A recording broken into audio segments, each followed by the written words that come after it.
pesquisa no âmbito acadêmico, ela é utilizada para agregar conhecimento, ou seja, para ampliar o nosso conhecimento, aquilo que nós sabemos a respeito de um determinado tema, e nós precisamos evitar o senso comum.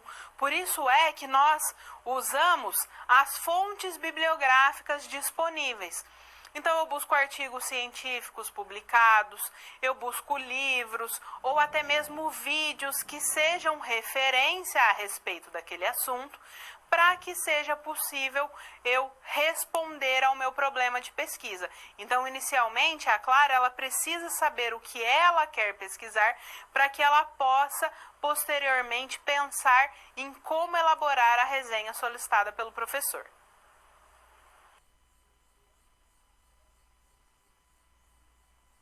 Agora nós vamos para o nosso momento de interação e você vai responder a seguinte pergunta: é possível dizer que existe algum tipo de pesquisa melhor ou mais adequado a ser realizado? Nós voltamos daqui a pouco.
Estamos de volta e o nosso questionamento é se nós podemos dizer que existe algum tipo de pesquisa mais adequado, melhor a ser realizado. Então, o nosso intuito não é hierarquizar os tipos de pesquisa, ou seja, não é dizer uma pesquisa qualitativa é melhor que uma quantitativa, uma pesquisa descritiva é melhor que uma pesquisa exploratória. O que interessa é nós sabermos qual é o nosso tema, qual é o nosso objeto de estudo. A partir daí é que nós elegemos o tipo de pesquisa que nós vamos fazer. E não existe isso de uma pesquisa melhor ou melhor. Existe, aliás, uma pesquisa pior ou melhor. Existe a pesquisa que é mais adequada para a minha investigação. Então, por isso é que eu preciso saber quais são as características desses diferentes tipos de pesquisa, para que eu também saiba qual é a pesquisa mais adequada a ser realizada para que eu responda ao meu problema.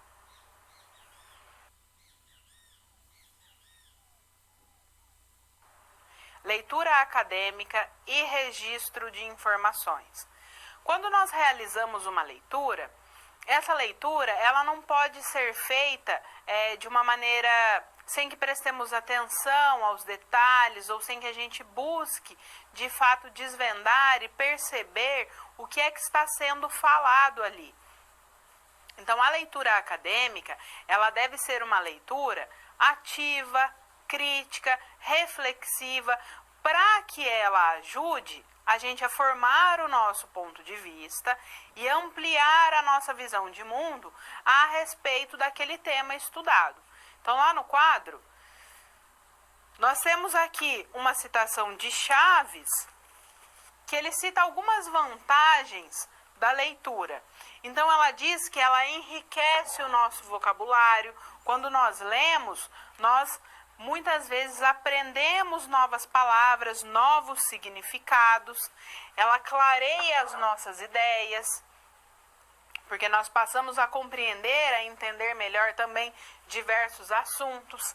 Amplia o conhecimento da língua, melhora a nossa redação. Quando nós lemos bastante, nós também aprendemos a escrever melhor, nós desenvolvemos melhor a nossa capacidade de escrita. Ela fornece soluções de problemas já resolvidos por outra pessoa e desperta a nossa inteligência, aperfeiçoa a cultura, dentre outros. Então, realizar uma leitura, e aí, essa leitura não precisa ser necessariamente somente uma leitura acadêmica, pode ser uma leitura que eu faço por lazer, ela traz inúmeras vantagens e inúmeros benefícios para o meu desenvolvimento. Quando eu penso especificamente em uma leitura acadêmica, ela deve ser uma leitura ativa, reflexiva e crítica e deve ajudar a ampliar a nossa compreensão de mundo.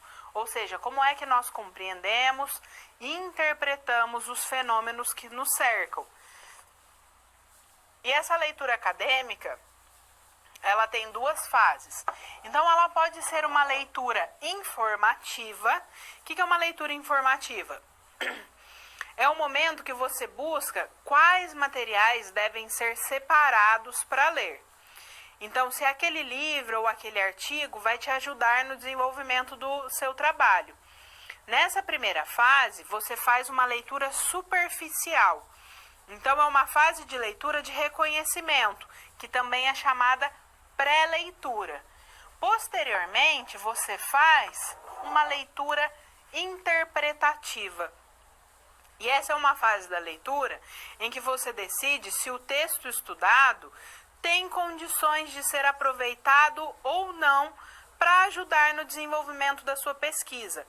Então, a leitura ela é feita de forma ampliada, com o intuito de perceber e decidir qual ou quais partes da fonte consultada pode ser utilizada.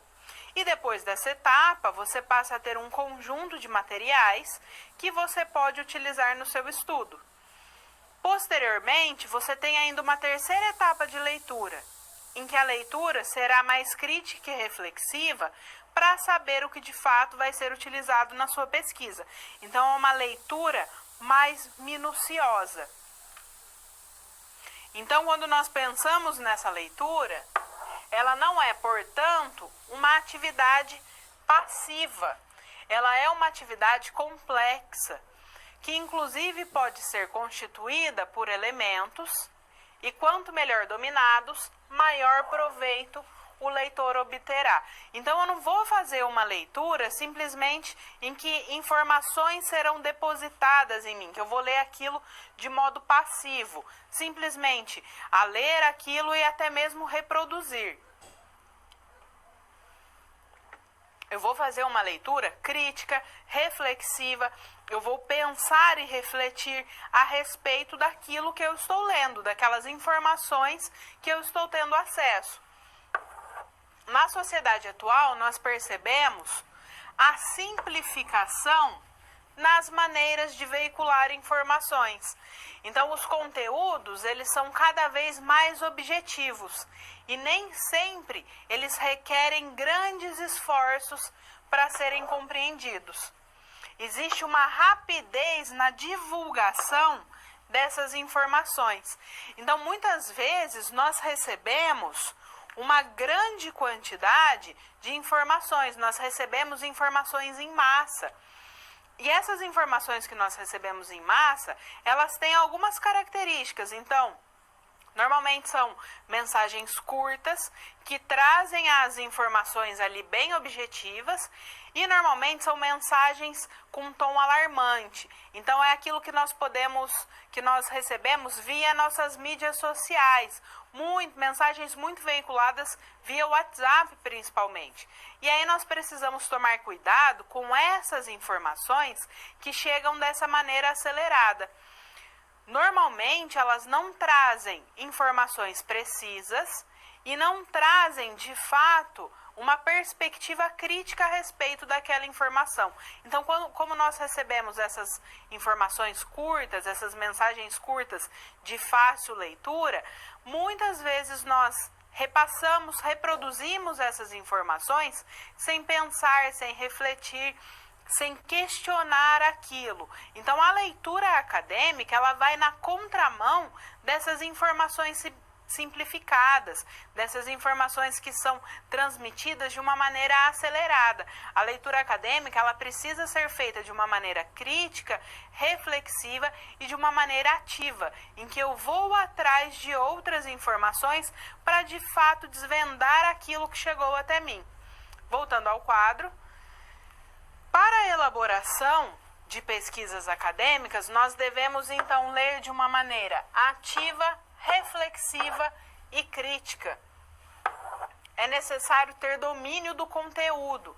Então, a leitura de textos teóricos é um instrumento fundamental na vida do acadêmico, visto que, por seu intermédio, o aluno se relaciona com essa produção do conhecimento da área do seu interesse e também com o avanço científico nas diferentes áreas do saber. Então, nós não podemos e não devemos apenas buscar essas informações simplificadas. Nós devemos ir atrás, buscar informações que sejam mais complexas e que proporcionem a produção e a ampliação do nosso conhecimento. Para organizar as informações obtidas, pode-se utilizar fichas ou é possível organizar as informações em forma de arquivos, com pastas identificadas por assunto, armazenadas num computador ou num outro tipo de arquivo. Então, quando nós temos acesso a essas informações, também é importante que a gente faça o quê? O armazenamento dessas informações, para que elas não se percam e para que, quando seja necessário, a gente tenha mais fácil acesso a essas informações. Então, sempre que pensamos nessa leitura acadêmica, ela precisa ser uma leitura ativa, crítica e reflexiva. Nós precisamos dispensar essas informações que chegam de uma maneira acelerada e que, na maioria das vezes, não trazem, de fato, conteúdos corretos.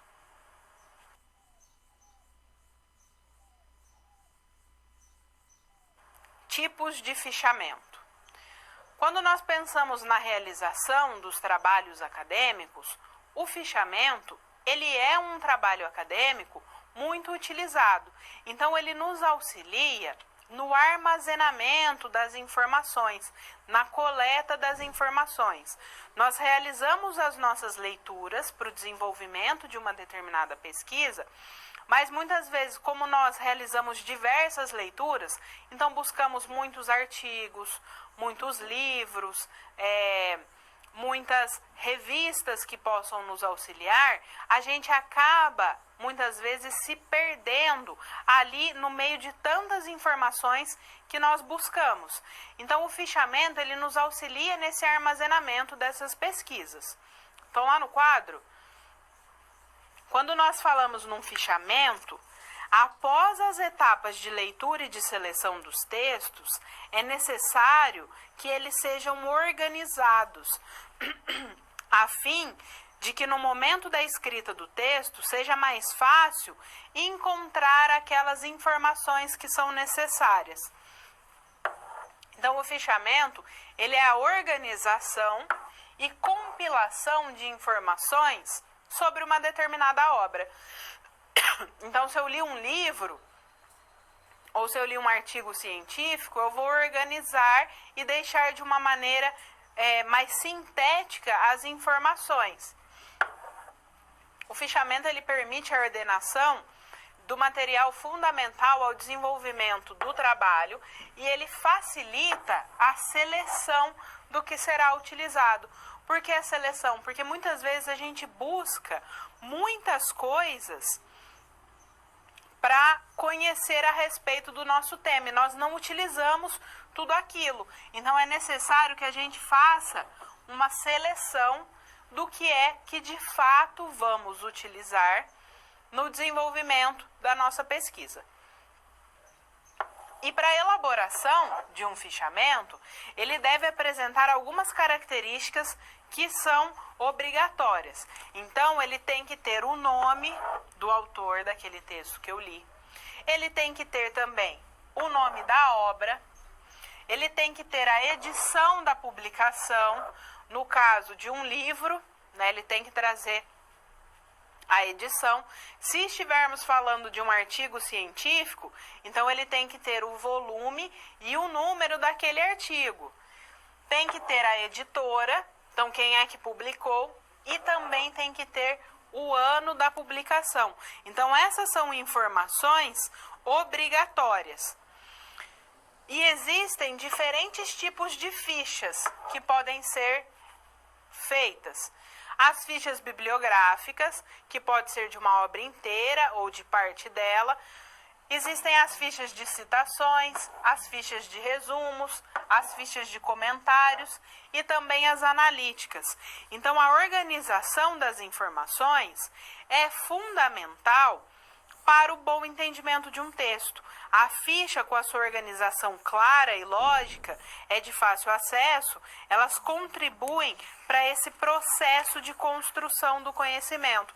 Então, nessa etapa, é essencial que a gente realize essa seleção desse material.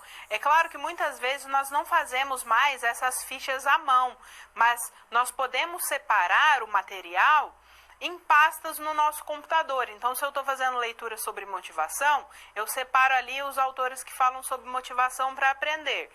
E aí eu posso fazer uma outra pasta e separar os autores que falam sobre motivação para aprender especificamente no ensino médio. E aí, dessa forma, fica mais organizado quando eu for realizar a escrita do meu próprio texto. Então, voltando ao quadro, aqui nós temos o exemplo de uma ficha bibliográfica. Então, inicialmente, eu indico a inicial do autor. Por quê? Porque eu organizo em ordem alfabética, para ficar mais fácil que eu tenha acesso. Só que perceba que eu não coloco o primeiro nome do autor. Eu sempre deixo destacado o sobrenome, todo em letras maiúsculas. Então, aqui eu tenho escrito Marconi, separado por vírgula, Marina de Andrade. Como são dois autores, eu separo por ponto e vírgula. Olha o sobrenome do segundo autor, todo em letra maiúscula. Lacatos, vírgula, Eva Maria. O título da obra, Técnicas de Pesquisa, ele tem que vir todo em negrito. A edição, o local, a editora e o ano de publicação. Então, essa é uma ficha bibliográfica de um livro. É dessa forma que eu preciso organizar. Nós podemos elaborar uma ficha resumo também. A ficha de resumo, ela contém as informações sobre o autor e, na sequência, o resumo da obra. Então, você poderá criar outros modelos de fichas que atendam às suas necessidades. Mas não deixe de seguir as orientações em relação à formatação. Então, perceba que nessa ficha de resumo, eu também tenho aqui, olha, o sobrenome do autor todo destacado. Então, todo em letra maiúscula. Depois vem o nome. Aqui está escrito org porque ele é o organizador da obra. Então, ele não é o autor. Provavelmente existem textos de vários autores dentro desse livro. O título do livro, Cultura Brasileira. A edição, a cidade de publicação, a editora, o ano. E aqui foi incluída a informação de quantas páginas. E, posteriormente, o resumo do livro, onde eu posso encontrar de uma forma mais sucinta as informações que estão contidas no livro. Então, esses são alguns exemplos de fichamento, e os fichamentos, eles nos auxiliam na construção do nosso conhecimento e na organização dos textos que vamos utilizar para o desenvolvimento da nossa pesquisa.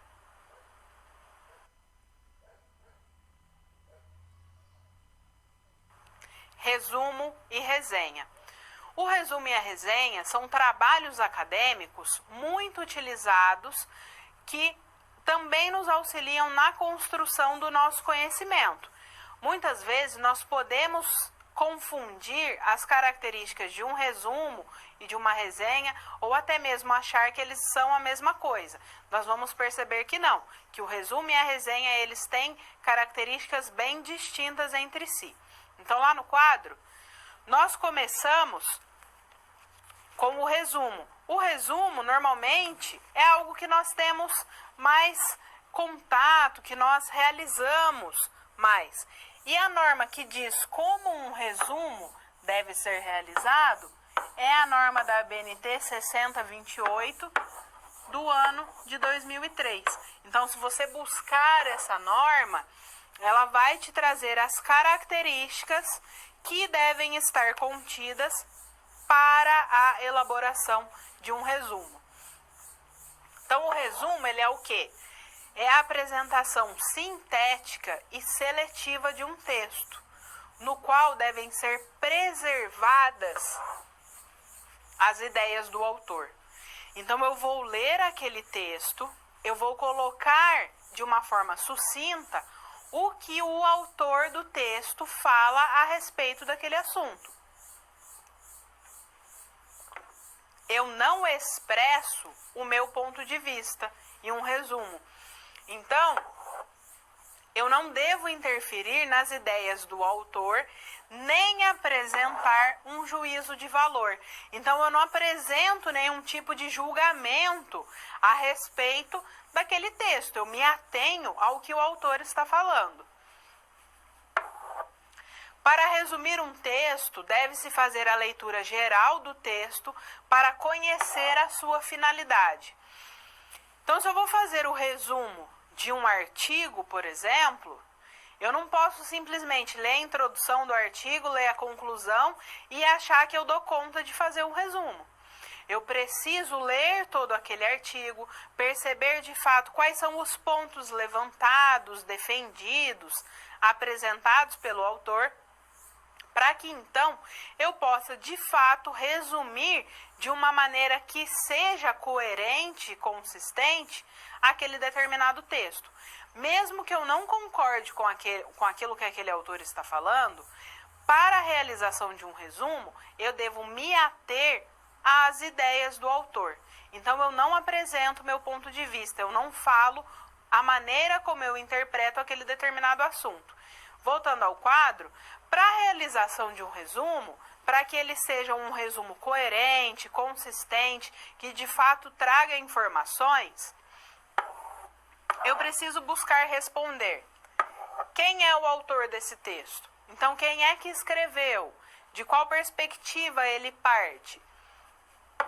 Então, que ideia defende no texto? A respeito do que esse autor está falando e o que ele defende no desenvolvimento daquele texto.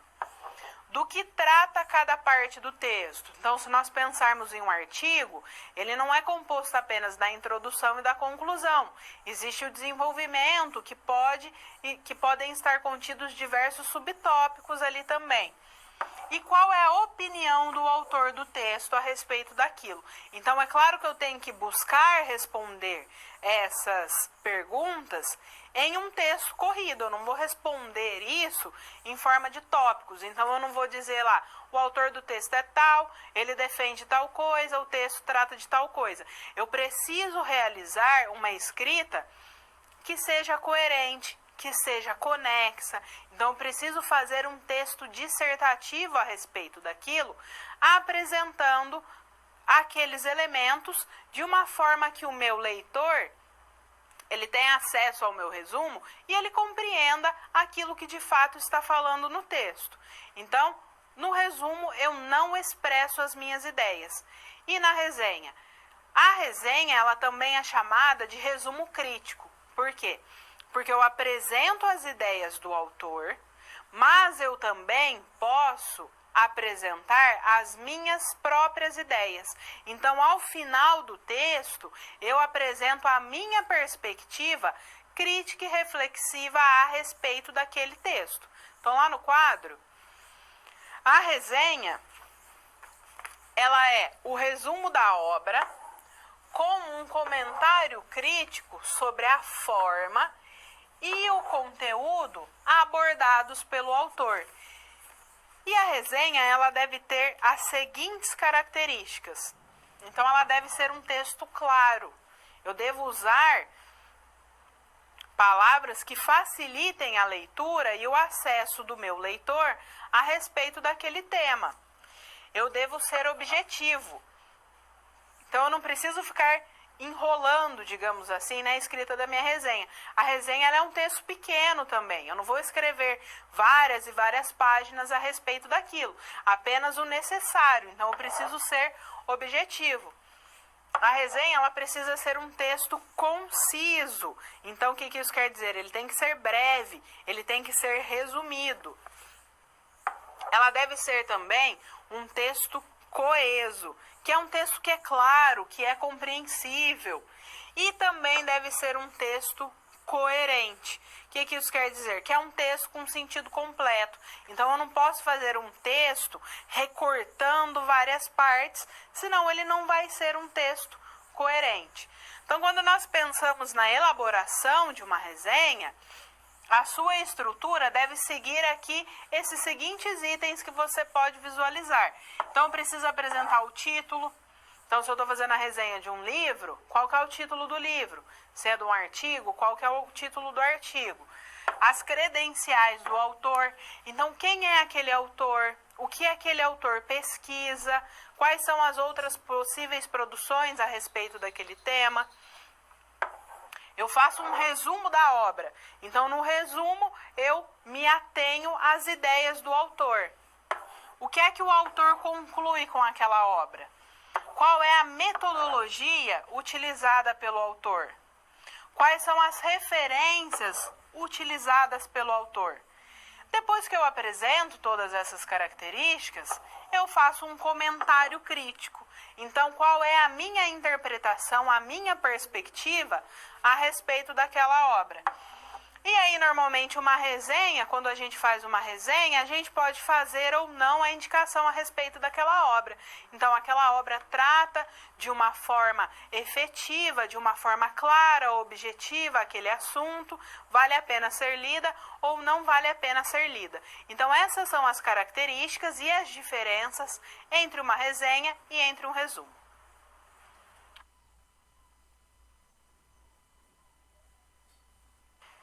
Elaboração de uma resenha. Agora nós vamos para a resolução da nossa situação-problema, e a situação que nos orienta é a situação da Clara, que é uma aluna de um curso de graduação, que está concluindo o curso, e o professor, para a conclusão de uma determinada disciplina, ele pediu a elaboração de uma resenha.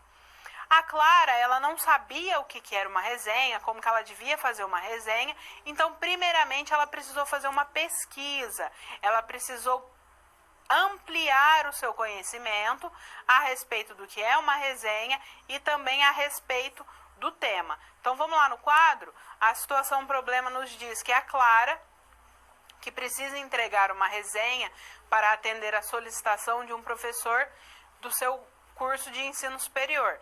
Ela é uma aluna bastante aplicada, que pretende articular o conteúdo da disciplina com as pesquisas e leituras realizadas, a fim de elaborar uma resenha com uma visão crítica. Então, faz parte das preocupações da Clara. O que é uma resenha? Qual que é a finalidade de uma resenha? Como uma resenha deve ser elaborada? A resenha segue alguma normalização? Então, todas essas questões fazem parte da preocupação da Clara para o desenvolvimento do seu trabalho de finalização da disciplina. A elaboração de um texto não é uma simples sequência de frases recolhidas conforme a sua sonorização ou conforme outro critério. O que isso quer dizer? Que quando eu elaboro um texto, eu não estou simplesmente juntando várias frases numa folha de papel. É preciso que haja unidade, coesão, coerência. Então, todas as partes do texto devem estar ligadas e indicar uma direção. Por isso, exige determinadas habilidades do seu produtor. Então, quando eu estou escrevendo um texto, eu não posso simplesmente, de um momento para outro, trocar de tema. Então, eu não posso, por exemplo, estar falando a respeito de motivação para aprender e, no parágrafo seguinte, falar de estratégias de aprendizagem. Os meus parágrafos, eles têm que ter conexão. Eu preciso fazer um link entre aquelas coisas que eu estou falando para que o meu texto seja um texto coerente, seja um texto conciso e para que o meu leitor consiga acompanhar o meu raciocínio. Quando eu deixo ali apenas frases soltas a respeito daquilo que eu estou falando, o meu leitor se perde, ele fala, mas essa pessoa não falou a respeito disso e agora está inserindo essa informação, agora está retomando uma informação que ele falou lá na introdução. Então, por isso que o nosso texto ele tem que seguir uma lógica, para que seja possível uma construção clara e objetiva a respeito daquele tema. Voltando ao quadro, a resenha, ela requer o domínio de algumas técnicas, visando clareza, objetividade e concisão, que são elementos necessários a uma boa comunicação. Por isso é que a leitura, ela nos auxilia. Então, para que a gente consiga escrever bem, para que a gente consiga se comunicar bem, a leitura ela é essencial, porque ela amplia o nosso vocabulário, ela amplia a nossa capacidade de organização das ideias. Então, para que a gente consiga passar para o papel. Então, quando a gente pensa na escrita, ela não pode ser pensada desvinculada da leitura. Elas caminham juntas. A escrita e a leitura, elas são fundamentais para o desenvolvimento do nosso conhecimento e para a ampliação da nossa visão de mundo. Voltando ao quadro, para aprender a elaborar uma resenha, é necessário antes saber como fazer um resumo, pois a resenha possui em sua estruturação o resumo da obra lida. Então, eu não consigo fazer uma resenha se eu não souber a correta forma de realização, de elaboração de um resumo.